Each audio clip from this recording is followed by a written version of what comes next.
This is the College Gamers Podcast.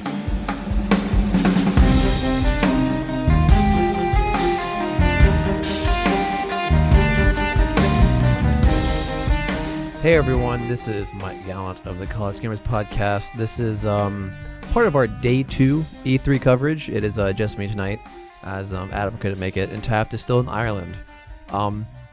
So today I'm going to be talking about Microsoft's press conference. Really, to sum it up in one sentence, it was just a huge push for the Xbox Scorpio, or officially named now as the Xbox One X. They showed off a lot of great games. They showed off, I think the number was like 44 games in total. Like 20 of them were Xbox exclusives, which was really great, though it felt like they did this weird thing in front of every trailer. They would say either world premiere or Xbox exclusive, or a combination of both. And by the end of it, I just wanted to spoon my eyes out because they kept showing it over and over again. But it was we saw a lot. We saw a lot of trailers. We saw a lot of release dates flash in front of us. But really, there wasn't much to talk about, especially for like a audio podcast like this where I can't play every trailer. And even then, if I really wanted to make a movie out of trailers, like this, I would be doing something different. But so I really there was a lot of smaller announcements. There were they showed off a lot of small games, and there was some major games I want to touch on. But and of course there's the Xbox Scorpio. But we'll get to that later. Let's just talk about a lot of the small games they mentioned. Some of the smaller announcements, like PlayerUnknown's Battleground is coming to the Xbox exclusively. It's like the console exclusively. So it'll still be on PC, but it won't be on the Switch. It won't be on PlayStation. That'll be happening late 2017. They show off a lot of cool games like Deep Rock Galactic, which looked like some sort of weird mining survival game. It was just a trailer, so no gameplay, so I wasn't quite sure, but that's kind of what I got from the trailer. State of Decay 2, we already know a lot about this. Spring 2018, looks like more of the same. Very excited about that game. The Darwin Project, looks like another Battle Royale. From what I'm thinking, I think Battle Royales will be the next kind of big wave of gaming, because right now there's a lot of survival games. Before that, we had like crafting games like Minecraft. I think this is kind of looking like the next big wave of games we're going to get. A lot of cool things. Black Desert, looked like an anime game. Last night, that looked really cool. It was this combination of three-dimensional pixelated art. We didn't see a lot, but from what I saw, I really loved. That looked really great. The Artful Escape, that game looked like some weird combination of a guy wielding a guitar taking a lot of LSD. And that kind of sums up what I saw in that game. Code Vein, I think we've talked about before on this podcast. It looked like this anime vampire game. I believe Taft and I have talked about it before. Coming 2018. Also, Sea of Thieves. We got a good look at Sea of Thieves. It looks like fun. There was a lot of swimming underwater for treasure, digging up treasure on islands, everyone working together. It looked like fun, but I do have concerns about this game. Like, it's going to come out. It's going to catch everyone's attention for a few months. And the issue with games like these is if it's strictly online, if no one's playing, then no one's ever going to play. And I've done some research, and it looks like it's not going to be strictly online. It looks like you can play single player, but it looks like it's strongly cooperative gameplay. And that's really fun, like if you have friends that play that. But it sounds like I'm going to talk my friends into getting it if I really want to enjoy it. Tacoma looked pretty cool. Super Lucky's Tale. I'll be honest, when that they had like this weird like adorable fox running around the several screens of Xbox's stage. I really thought it was Tails, and I thought they were going to talk about a Sonic game. No, it looked like some fun child's game. Cuphead looked really interesting. This is it's coming out September 29th. And imagine the really old Mickey Mouse art, that art style. Those are the original Mickey Mouse animated shows. And then make a game out of that. And that's kind of what we have here. And it looked like a side scroller. It looks really cool. Like it looks like it's going to be, it looks special. Maybe it doesn't look like quite up my alley, as it's a more of an artistic game. but it looked really cool. So like it looked unique. So we saw some Crackdown. Terry Crews is in it, being in the ad. We got release date of November 7th, 2017. Ashen looked pretty cool. I love the art on that game. Most of these, like the ones I'm talking about, like we just saw a trailer and that was it, and that's why there's not a lot to talk about. We are getting a sequel to Ori and the Blind Forest called Ori and the Will of the Wisps. That looked really cool. We got a lot of Shadow of War content today. They actually talked about so they kind of showed off the mechanic where you are building an army and you take control of like the head orc, and everyone under him now works for you. I thought that was really cool.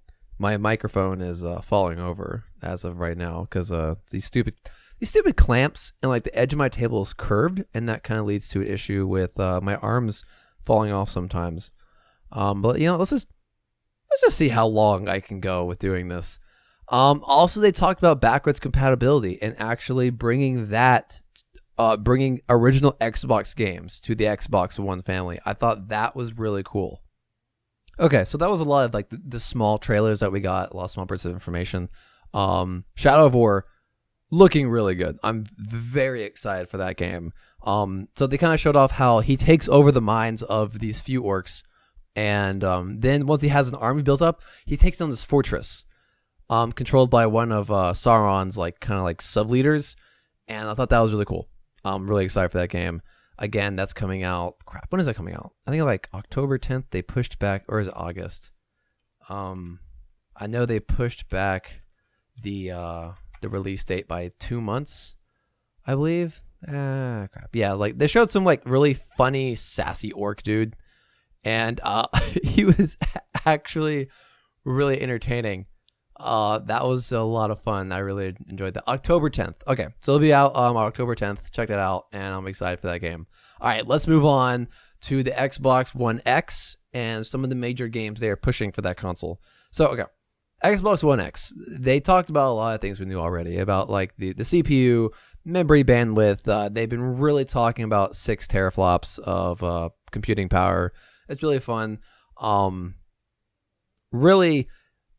It's 6 teraflops of dedicated gaming machine, so I think it has a lot of has some good capabilities.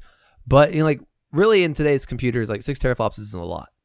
Like the common desktop can have like 20, 30 teraflops of power. I'm like 90% sure on that.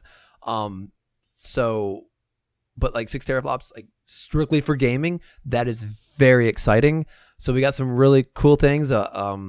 First of all, November 7th, worldwide release. That is exciting. November is a big month, and it's just in time for the holidays. So that's going to be really powerful. Again, they kept talking about how much of a beast, like that's their words exactly. Like they called it a beast of a machine, and they would not stop talking about it the entire conference. And every chance they could, they'd be like, this game will run even better on the Xbox One X, just constantly. I felt like this conference wouldn't have existed without the Xbox One X. Like, they really just pushed it. And after that, they had some other things like Assassin's Creed, Forza Motorsports, some Minecraft. Anthem is looking really cool. But I felt like all those really didn't compare to how much time and attention they really gave to the Xbox One X. It was kind of amazing. So some really cool things. Like I said, all Xbox One accessories will work with the Xbox One X. All current games will look even better. Something I thought was really interesting. You don't need a 4K TV to enjoy the power of the Xbox One X.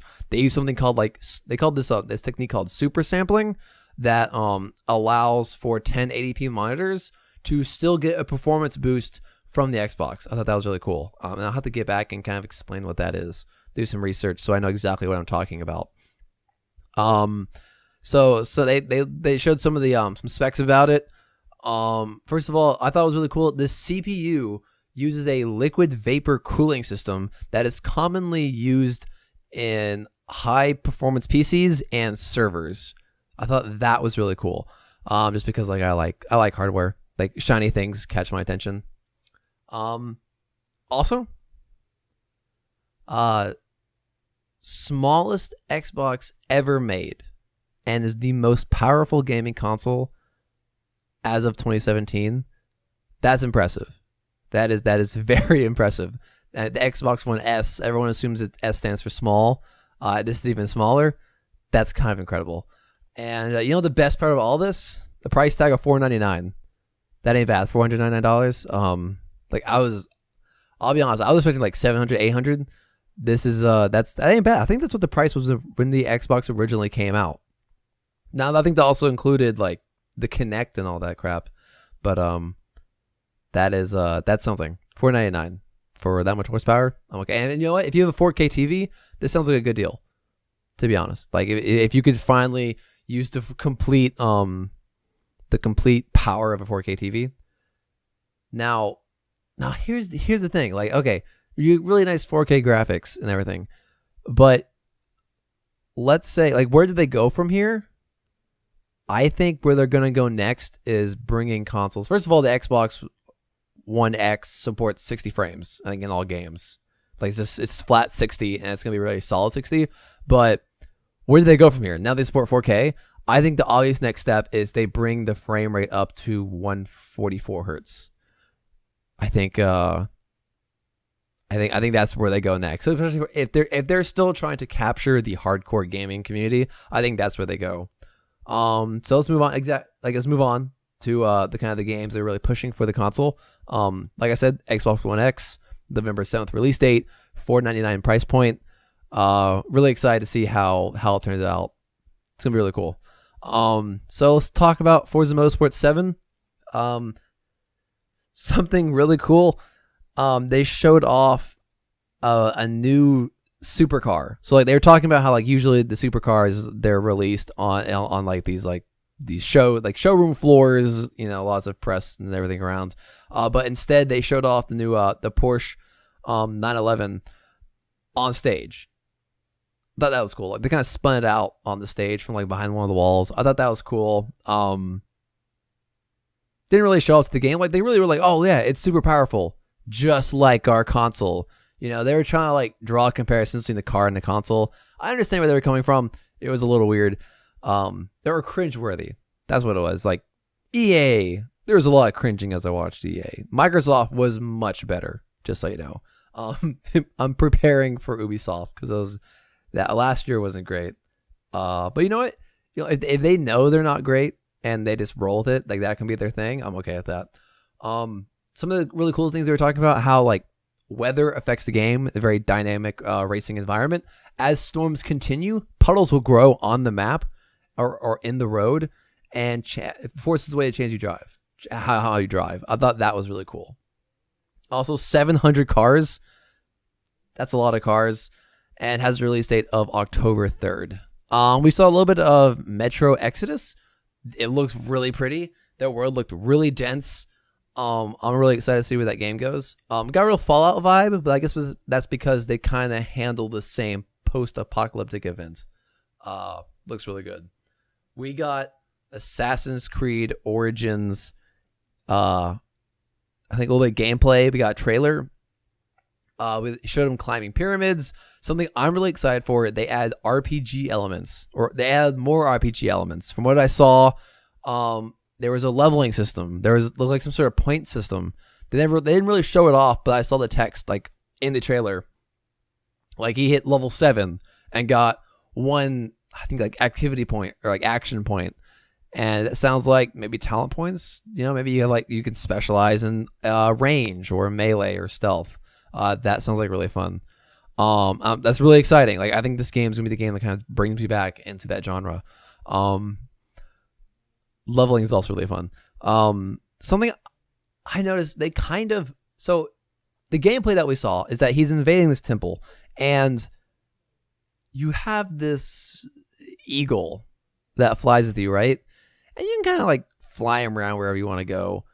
But then you can zoom in and it stops the eagle, and you can mark targets. And I thought that was interesting. You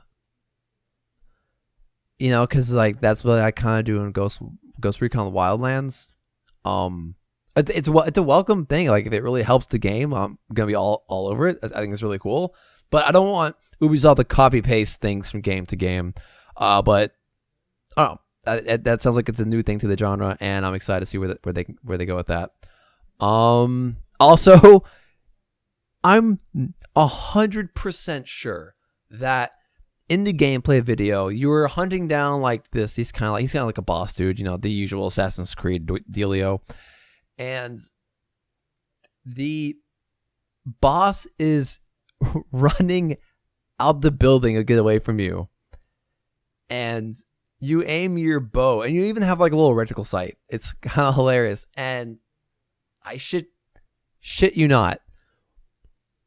Once he fires it, after the running guy, the camera shifts from the character to the bow, and you actually steer the bow into the guy's back. Like, because he goes down the stairs, and the drop isn't like this gentle drop into the guy. Instead, as the camera follows it, it makes a very sharp turn down the stairs towards the guy. And if I can have guidable arrows, that sounds awesome. Assassin's Creed Origins, October 27th. Minecraft, they're taking all the Minecraft and they're putting it into one big block because they are adding cross-platform play between mobile, PC, and consoles. They mentioned VR. I imagine it's either PC or consoles. So everyone who plays Minecraft will now be able to play together. They're bringing like these ultra servers that can hold a bunch of people. They're also adding player-made content to the store. That's going to be really cool. Also, fall 2017, they're adding a free 4K update. I imagine this makes the squares and the blocks more squarey and more blocky.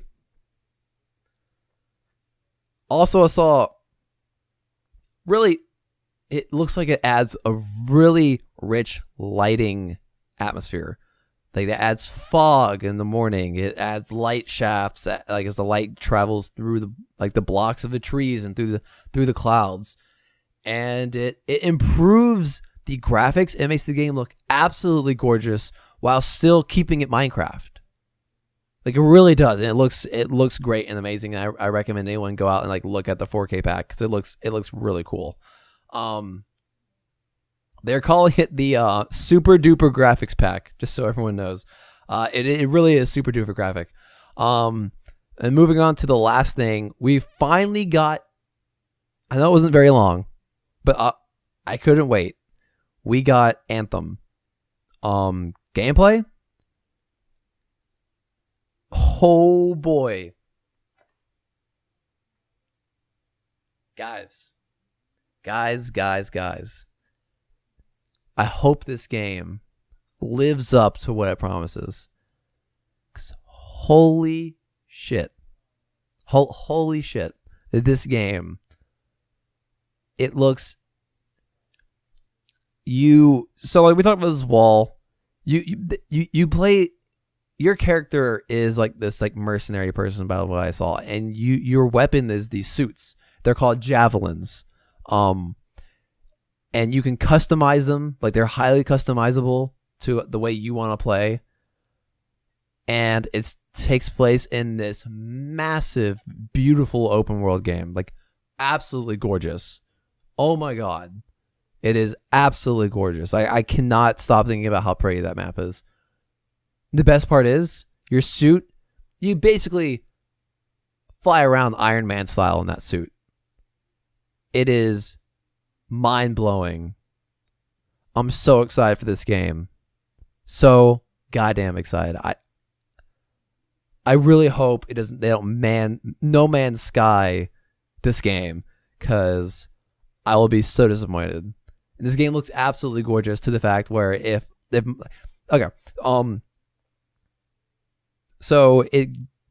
we have confirmation that's going to come out physical year 2018. We got that from BioWare, which means between April 2018 to March 2019, which leads me to think it's going to be November, because November is really big release time. So hopefully by then I'm running a better graphics card, because if I'm not running top of the line when this game comes out, I will sell a kidney. I will buy whatever Titan XIL, whatever they're running, and I will play this game max graphics, because it looks absolutely incredible. It looks like it has so much promise. I mean, like, okay, so in one of the scenes, like these two players, I think it's up to 4-player from what I read, and a series of enemies comes out from like behind this rock, and the one of the players, they're kind of like back behind, and they're this rocket launcher folds up from over their shoulder, and they lock on to like 16 people, and it fires a bunch of little missiles in the air, and they all come down. It looks fucking insane. Holy shit, guys!